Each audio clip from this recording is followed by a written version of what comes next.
බත්තම්මේ ඕනදාම තියෙන්නේ අද බත්තම්ම කෂ්ට වෙනවා. බත්තම්ම දන්නවද මේ මහත්තයා කවුද කියලා?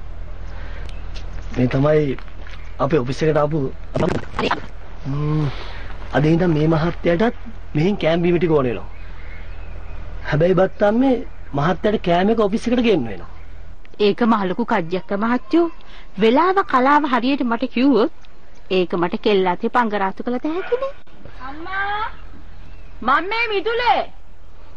ඔන්න අම්මට මං හුණා කියන්න වගේ කියන්නම්. හෙට අනිද්දා වෙනකොට අම්මට එනවා හොඳ බත් ඕඩර් එකක්. ඒ මගේ දෝනියෙන්ද. සයිට් එකට අලුතෙන් ආව මහත්තයෙක්ද කොහෙද? මහත්තයෙක් කිව්වට අම්මේ එන කුකුලේ.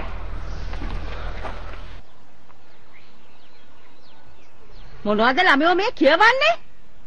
කියවනවා කියන්නේ අම්මා මායි නයනයි උදේ නාන්න යද්දි පාර අයිනේ ඉඳන් අපි දෙන්න දිහා බැලුවා බැලිල්ලාගේ නිකන් කන්න වගේ.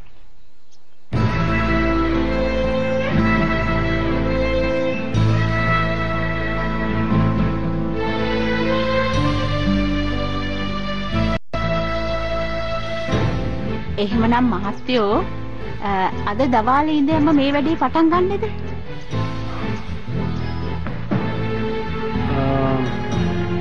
නෑ මම මේ කිව්වේ අද දවල් බත් එක එවන්නද කියලා. නෑ බත්තම්. අපි දැන් ආපිටේ කාලම යන්න. එන්නද? අනේ ඉතින් ඉතින් එනං කඩේට ගොඩ වෙන්නකෝ. මං සුරුස් කාලා කෑම ටික හදලා දෙන්නම්. එතකම් මම කුඩු ටික හත කරලා එන්නම්කෝ. යව්.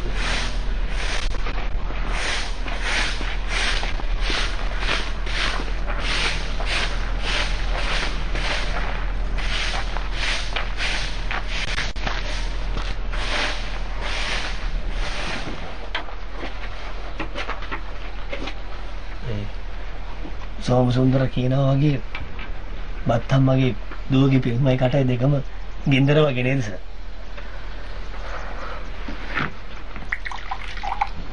ඊ උදේ මං එද්දී ඒ ගර්ලුයි තවත් ගර්ල් කෙනෙකුයි මම පාරේදී දැක්කා. මට හිතුණා සර්.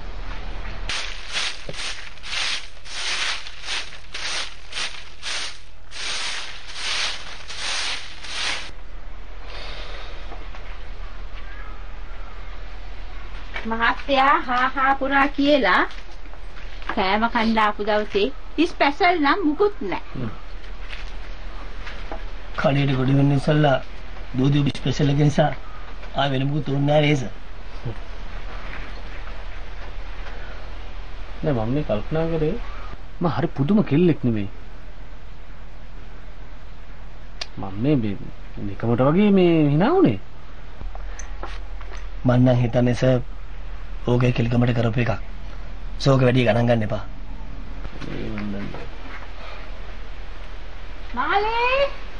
මාලේ වැඩ කට උඩ තියාගෙන මේ ඩිංගිට මේ කෙල්ල කොහේ ගියාද මන් දන්නේ නැහැ.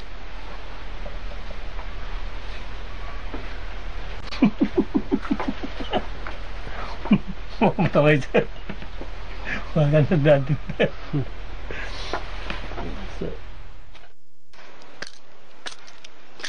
මං එහෙම ගියාගෙන කඩෙන් එළියට බහිනකොට මෙන්න මේ මිනිස්සයයි ලලිත් මහත්තයයි අම්මත් එක්ක කතා කර කර ඉන්නවා. වසලහමාරයි. ඉතින් කියන්නේ මං එහෙම කඩේට ගොඩ වුණා මෙහාට තෝගෙනාවා. ඔච්චර දෙයක් වෙලත් ලලිත් මොකුත් කිව්වේ නැද්ද? කියන එකක් අහන්නනේ මම ඉන්නේ බෑ. මං ලලිත් කවදා ඉඳන්ද ඔයාට ලලිත් මහත්තයා ලලිත් උනේ කියන්න බලන්න. කවුද ලලිත් කිව්වේ? මම කිව්වේ ලලිත් මහත්තයා කියලා. ඇත්තද? කියන්න ඕන වෙන්නේ නම් ඇත්තේ ලලිත් මහත්තයා කියලා තමයි. හැබැයි කියුනේ ලලිත් කියලා. මට කියන්නකෝ බලන්න.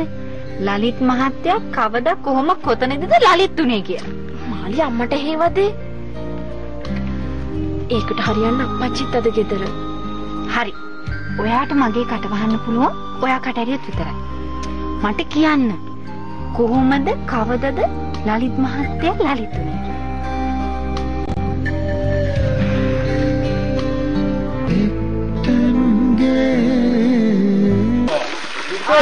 නෑ වතුර යන්නේ. හා හයි. පමරට දේවල් පිටරට පතවා පිටතාති මහියඳා. හරි.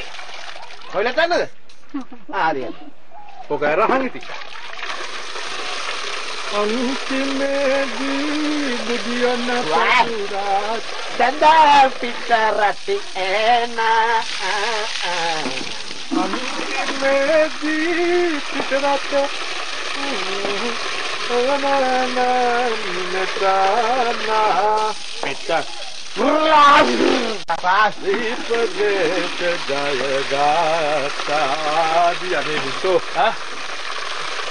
නාලා කරලා තියෙන දෙයක් කාලා පොඩ්ඩක් බුදියන් ඉඳලා රැටම බඩු ටික පැටවුවොත් මොකද වෙන්නේ?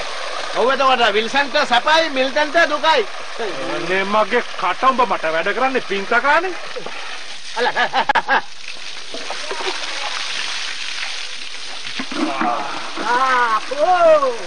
පෝ කගන්නේ හරි. අනේ සරණක්කේ මේ කලෙත් වතුර හිස්සෙන මේ අපි ටැප්පේ ගාවට දෙකම ඉන්න ඕන නේ. මේ මම ඒකට උඹට උත්තරයක් දුන්නා කියලා හිතාගන්න. ඔක අර. ආව්. පොට්ටක් හිතපන්. පුරෝගනි. ඉතින් මේක පිරෙනකන් මගේ පිට පොඩ්ඩක් අතුල්ලහන්කෝ මිල්ටෝ. මම හිතුවා ඒක මේ පුරුද්දට අපේ තරණක් කරුවද කියලා. අනේ අම්මපා වීසෝ මල්ලියේ උඹටත් මේ හොහපුටුවට කියලා ඔය කුණු ටික අතුල්ල ගන්න නිින්ද යන්නේ. ආන්න විල්සන් නෑ උත්තර දිහංකෝ. ඕක තමයි සරණක් කරන මේ දවස්වල තියෙන දැවෙන ප්‍රශ්නේ.